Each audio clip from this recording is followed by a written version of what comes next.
Everyone, আসসালামু আলাইকুম। Welcome back to my channel. কেমন আছেন সবাই? আশা করি সবাই অনেক অনেক ভালো আছেন। আজকে আমি শাহী গাজরের হালুয়া রেসিপি কিভাবে ঘরেই তৈরি করতে পারবেন এটি দেখাবো, ঠিক রেস্টুরেন্টের স্বাদে। দেখুন গাজরের হালুয়াটি দেখতে কতটা সুন্দর হয়েছে, খেতেও কিন্তু দারুণ হয়েছে। অনেকে আসলে ভাবি যে এটি হয়তো অনেক কঠিন, তৈরি করতে পারবো না। চলুন দেখে নেই।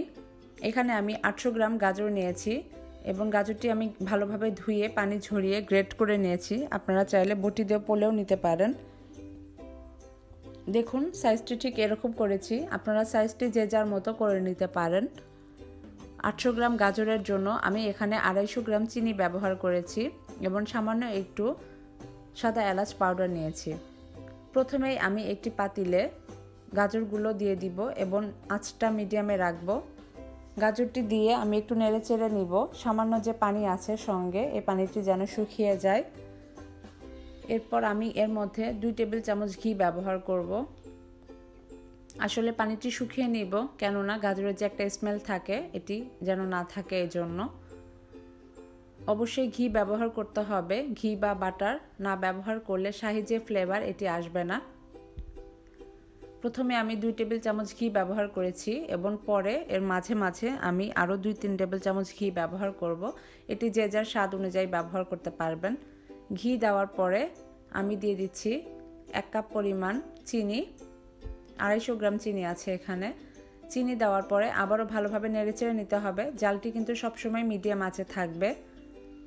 চিনি দিয়ে দেওয়ার কিছুক্ষণ পর যখন পানি বের হবে, পানিগুলো আস্তে আস্তে শুকিয়ে নিতে হবে।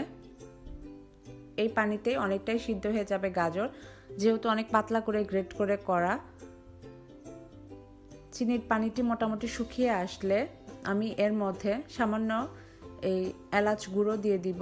এলাচ গুঁড়ো আপনারা যদি চান অ্যাভয়েড করতে, তাহলে আস্ত এলাচও ব্যবহার করতে পারেন।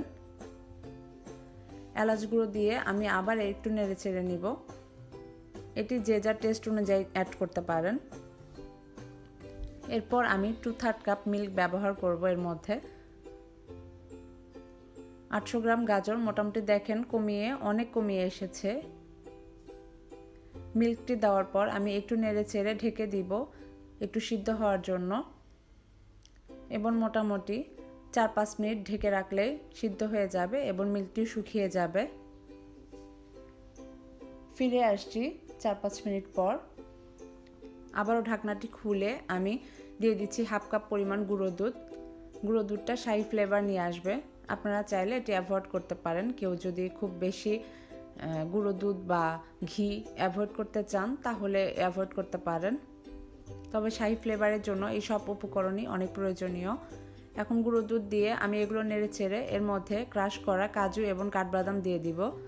আমি হাফ এখানে বাদাম ব্যবহার করেছি এবং হাফ ব্যবহার করব যখন পরিবেশন করব। বাদাম দিয়ে আবারও নেড়ে চেড়ে আমি এর মধ্যে একটি ডিম ভেঙে নিয়েছি।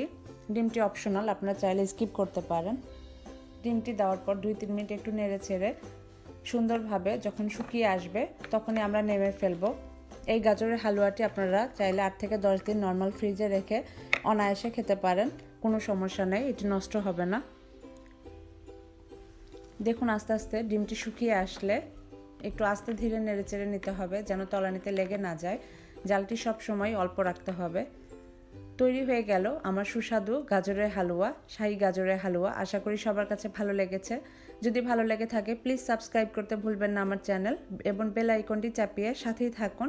সবাই ভালো থাকবেন, সুস্থ থাকবেন, আমার জন্য দোয়া করবেন এবং নতুন নতুন ভিডিও